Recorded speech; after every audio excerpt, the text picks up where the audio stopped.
What's up, everybody? Today we're going to look at the deadlift. I'm sorry it took so long to make a video on the deadlift. The truth is, this is probably the most important video you can watch because if you're big into kettlebells like I am, you'll know that if you cannot deadlift properly, you can't swing properly. You can't clean, you can't snatch, you can't really do anything involving a hip hinge because this is just a fancier word for a hip hinge. I'll explain what that is in a second. Let's go ahead and look at what one rep looks like. Good. So I'm actually going to back up and start from the very beginning. So let's look right here. So first of all, I'm in a hinged position. We'll get to that.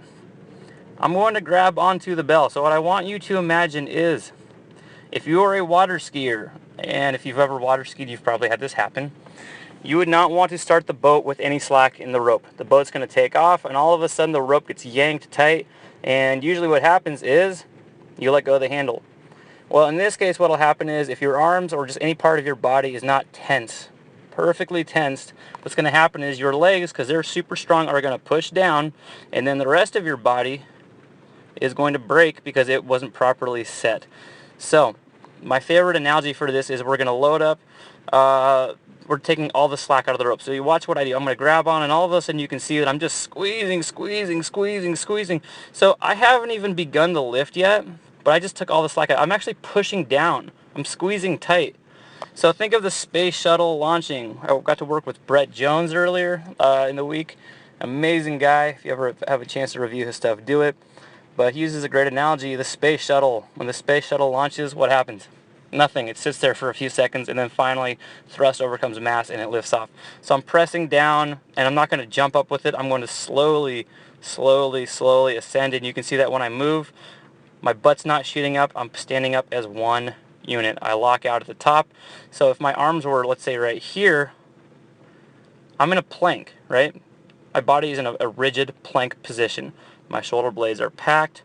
My lower back is not hyperextended. I'll put out a series on how to not deadlift soon enough. And then on the way down, I will do what's called hip initiation. I'm not going to lower the bell. What I'm going to do is I'm going to push the bell down to the floor by pushing my hips backwards. And as I begin, I push, watch my hips. The first thing that moves, boom, hips are pushing back. So it's a crane. I'm just lowering the bell down like a crane. My arms are just we'll call them the ropes. So this is actually pretty far back. I actually don't need to go this far back. Sometimes I do that as a trick for myself because if my back turns off, generically back, we'll say muscles of shoulder girdle that pack the scapula, were to somehow go limp, what's going to happen is my bell is actually going to we'll say my shoulders will float forward because they're limp, and my bell will end up kind of out here. So if you ever do a deadlift and your bell ends up in front of where it started, chances are you've detached somewhere. Okay, we're going to move forward a little bit. Right here, I see this a lot. This is a squat, okay? I don't care. People say, well, he's not below 90. It's a squat. I've actually pretty much lost all tension through my hamstrings. I'm going to kind of make this a quad-loaded exercise. This is not a bad exercise. It's just not a deadlift. So you can see my back stays straight. I stand up. I didn't get hurt, but it's not nearly as strong. So that is a squat. And if I play it in reverse, you can see that rather than my hips going backwards, I turn this into more of a vertical drop. So my hips kind of just go straight down. See the difference? Rather than going backwards, they pull down. So that's what the squat variation looks like, which is bad. And then this is another common one, is people have, usually more flexible hamstrings will do this like such. The straight-legged deadlift actually is a real lift. However, you need to be really strong.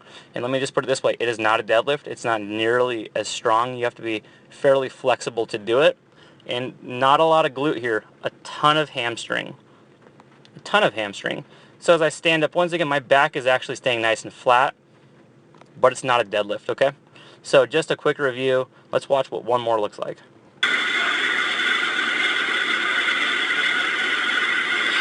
So I set myself, no tension.